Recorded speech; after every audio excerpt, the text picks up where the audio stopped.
Se 2026 realmente virar uma guerra de título como muita gente espera, tem um nome que vai parar de ser o cara consistente da Mercedes e vai ser colocado no fogo de verdade. George Russell. Eu sei que isso soa quase óbvio, porque ele já está há tempo suficiente na Fórmula 1 para ninguém tratar como promessa. Mas tem uma diferença enorme entre ser rápido, ser constante, ganhar corrida aqui e ali e sustentar uma temporada inteira vivendo de pressão, cálculo e paranoia, olhando para o retrovisor e vendo o Verstappen ali, toda semana, com o mesmo apetite. O Russell vem de 2025, que no papel é o tipo de ano que constrói candidato a título. Não foi um ano de fogos de artifício, foi um ano de controle. Ele foi o único piloto, fora do trio que brigou diretamente pelo campeonato, que venceu a corrida. E o mais importante, foi o único que conseguiu fazer isso sem parecer um acidente estatístico. Foram 18 top 5 em 24 etapas. Ele ficou sem pontuar uma única vez, em Mônaco, 11º colocado. E tem um dado que, pra mim, diz muito sobre a fase dele. 45 corridas seguidas sem um abandono causado por batida ou colisão. Isso não é sorte, isso é cabeça. E aí entra o contexto Mercedes. Porque com Hamilton fora do caminho como referência direta de comparação e com Antonelli chegando como rookie, o Russell virou naturalmente o piloto líder do time. Liderar uma equipe grande não é só ser o mais rápido no sábado, é ser o cara que define direção técnica, que mantém a equipe calma quando o carro não responde, que transforma um P4 em P2 na estratégia, que não some quando o fim de semana começa errado. E em 2025 teve muito disso. A Mercedes não foi campeã, mas foi segunda no Construtores, e o Russell fez o trabalho sujo de pontuar sempre, de manter o time respirando.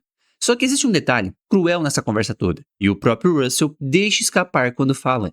Terminar em segundo no campeonato ou terminar em 20º, no fim, é quase a mesma coisa, porque você não ganhou. É uma visão dura, mas faz sentido dentro da lógica de campeão. P2 é só o primeiro perdedor. Ninguém cresce sonhando em brigar pelo P2. E é por isso que a fala dele sobre estar pronto é interessante, porque não vem com aquela arrogância vazia, vem com uma consciência bem clara do que falta. O Russell está dizendo basicamente que ele sabe que consegue misturar com os caras do topo, mas existe um teste que só acontece quando você está dentro do ringue valendo o cinturão.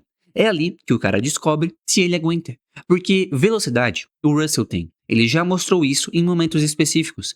Já mostrou isso em classificação, já mostrou isso em corrida, e em 3 anos de parceria com Hamilton, ele não ficou pequeno. Teve quase tantos pontos quanto ele, teve mais vitórias, e isso num período em que a Mercedes não era a máquina que foi um dia. O Russell não foi engolido pelo nome Hamilton. Isso, por si só, já é um filtro pesado. Mas o argumento central aqui não é Russell é rápido. Isso todo mundo que acompanha sabe. A questão é, ele aguenta um campeonato de verdade contra o Verstappen?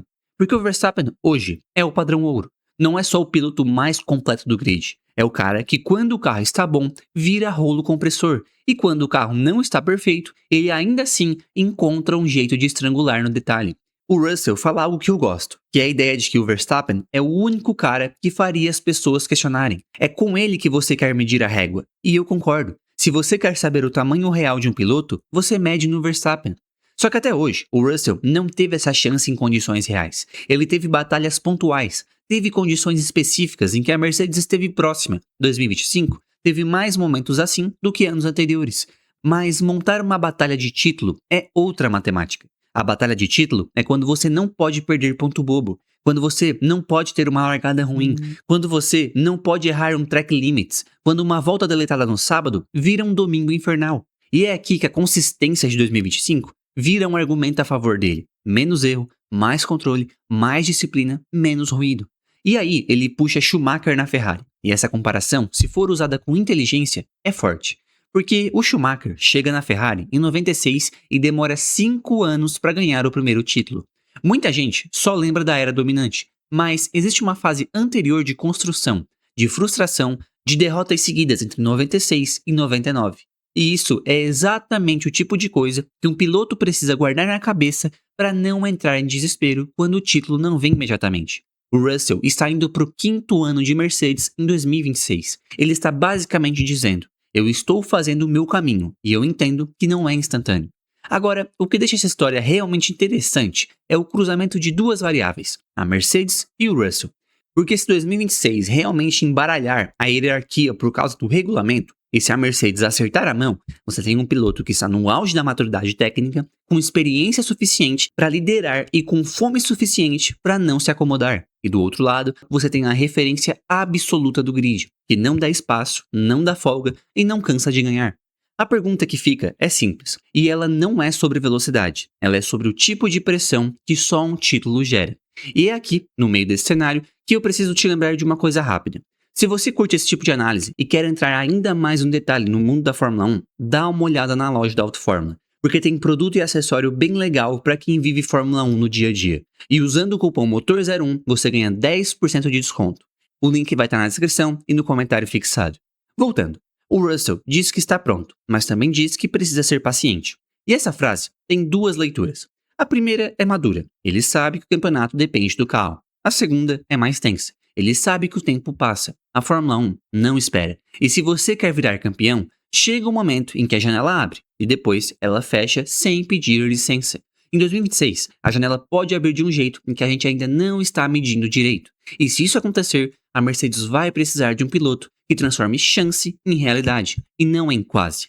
E aí entra o ponto em que eu quero desenvolver com calma. O que exatamente, em 2025, indica que o Russell não está só pronto para disputar, mas pronto para não quebrar quando a disputa virar sufocante.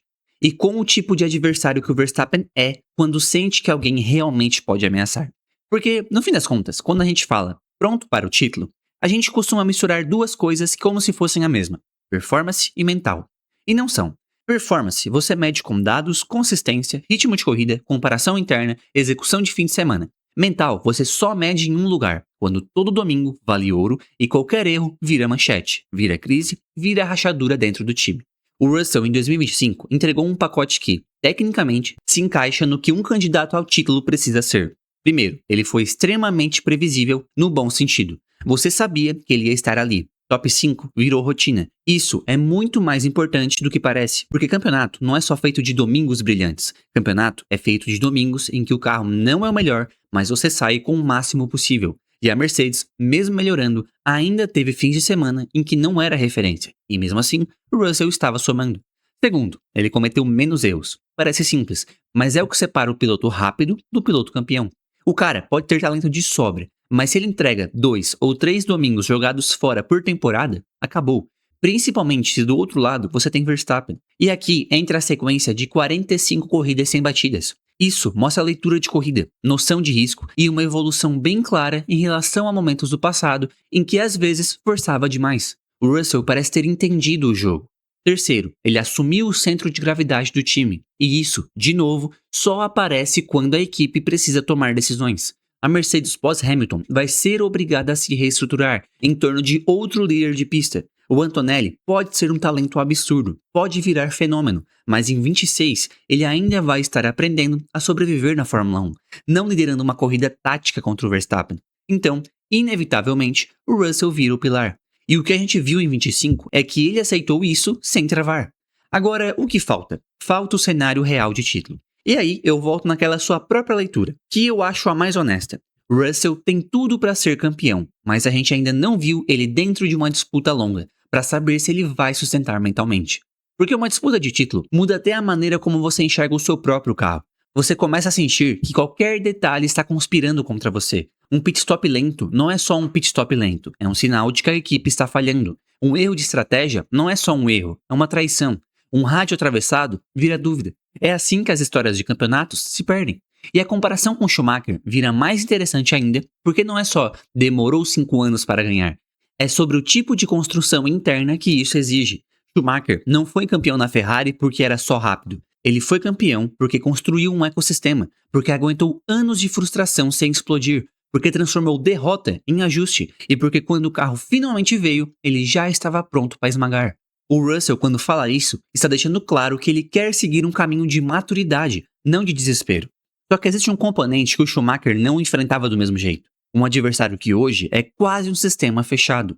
Verstappen, na era atual, não te dá a sensação de que ele está num pico emocional. Ele parece sempre no controle.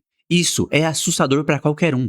E é por isso que mesmo com a Mercedes melhorando e com o Russell evoluindo, ainda existe um abismo psicológico entre achar que dá e provar que dá, quando o outro lado não pisca. E aqui a gente precisa falar do outro eixo dessa história, Mercedes versus Red Bull. Porque se 26 realmente resetar o grid, o jogo vira de um jeito que a gente ainda não consegue simular direito. Novo regulamento, novas filosofias de carro, novas unidades de potência. A chance de errar aumenta. E quando a chance de errar aumenta, a vantagem histórica de uma equipe dominante pode diminuir. Isso é exatamente o tipo de cenário que abre oportunidade para alguém como o Russell. Ele não precisa de uma Mercedes perfeita, ele precisa de uma Mercedes capaz de disputar, de estar ali, de dar a ele o mínimo de ferramenta para lutar, igual a Red Bull desse ano. Só que isso também traz um risco enorme. Se a Mercedes acertar parcialmente, mas não o suficiente, você vai ver exatamente o que ele descreveu. A frustração de não estar brigando pelo título vai aparecer igual à frustração de estar no fundo do grid. Porque na cabeça de um piloto campeão não existe consolo. Não existe troféu de melhor do resto. Existe ganhar ou não ganhar. E aí vem um cenário de tensão controlada que eu acho que define 2026 para o Russell. Ele entra no ano como líder, como piloto maduro, com moral interna, com um 2025 que sustenta a narrativa de evolução. Só que ele também entra num ponto da carreira em que o tempo começa a cobrar. Não é que ele esteja velho, longe disso, mas a Fórmula 1 é cruel com janelas. Tem pilotos que passam anos esperando a combinação certa e quando ela aparece, se eles não aproveitam, ela nunca volta. Pode ter acontecido isso com o Piastri esse ano. Então, quando ele diz, tenho que ser paciente, eu leio como maturidade, mas também como uma forma de não deixar a ansiedade vazar. E o que vai decidir isso, na prática, não é uma volta rápida e isolada. Vai ser o tipo de domingo em que ele termina em segundo e sai puto porque não ganhou. Vai ser o tipo de fim de semana em que ele é tocado na primeira curva e precisa voltar marcando pontos sem entrar em modo destruição. Vai ser o tipo de disputa em que ele vai precisar olhar para o Verstappen, saber que o cara é o padrão ouro e ainda assim não pipocar. Porque o título contra um adversário assim é mais do que pilotar. É sustentar a própria crença sem virar refém dela. Então para mim, a leitura final é essa. Russell hoje parece um piloto pronto em termos de pacote técnico. O que falta é a validação do ambiente, um carro que permita a disputa, um campeonato que coloque ele ali, semana após semana, respirando o mesmo ar que o Verstappen. Se isso acontecer em 26, a pergunta não vai ser, ele é rápido. A pergunta vai ser, ele aguenta? E se ele aguentar, aí sim a gente vai estar falando de uma nova fase da Fórmula 1, em que o Verstappen finalmente vai ter alguém encarando de frente, sem desculpa e sem fuga. E se não acontecer, vai ser só mais uma temporada em que a gente elogia consistência, elogia maturidade, elogia evolução e no fim, ninguém lembra porque ninguém vence. É simples assim. E galera, sempre lembrando, se vocês querem viver do YouTube, assim como eu vivo hoje, e querem aprender isso com o melhor professor que a gente tem no YouTube hoje, que foi o meu professor, que foi como eu aprendi a construir esse canal e outros que eu tenho aqui na plataforma, cara, não tem como eu não indicar o Lucas do YouTube Sem Mimimi. Cara, ele é o melhor professor do YouTube, como eu já citei aqui antes, e o curso dele é o melhor do Brasil. E eu falo isso com propriedade porque eu já fiz outros 3 cursos. E disparado dos 3 que eu fiz, o dele foi o melhor. Então eu posso falar isso com uma certa propriedade. Se você tiver interesse, eu tenho meu link de afiliado aqui na descrição e no comentário fixado. Isso aqui não é papo de coach não, tá? Não. Tu vai ganhar milhões com o YouTube, tu vai virar milionário, vai comprar tua Porsche. Não, não é isso. É tipo, pô, às vezes tu trabalha CLT hoje e tu quer tipo, não, eu quero algo pra ganhar dinheiro da internet. Eu quero uma renda extra, eu quero um complemento de renda. Não, eu quero construir um canal pra no futuro eu poder largar o meu emprego. Cara, o YouTube tá aí pra todo mundo, então... Pô, se tu tiver interesse, link tá na descrição, eu sei que isso aqui não é pra todo mundo, por isso que eu deixo pro final do vídeo, porque eu sei que isso aqui não é pra todo mundo. Então, pra quem tiver interesse, o link tá na descrição e no comentário fixado. Até já me alonguei demais nisso. E se você quiser entender como vem cada equipe pra Fórmula 1 em 2026, assiste o vídeo que tá aparecendo agora na tela. Eu sou o José e esse é o Paddock Motor. Valeu, galera.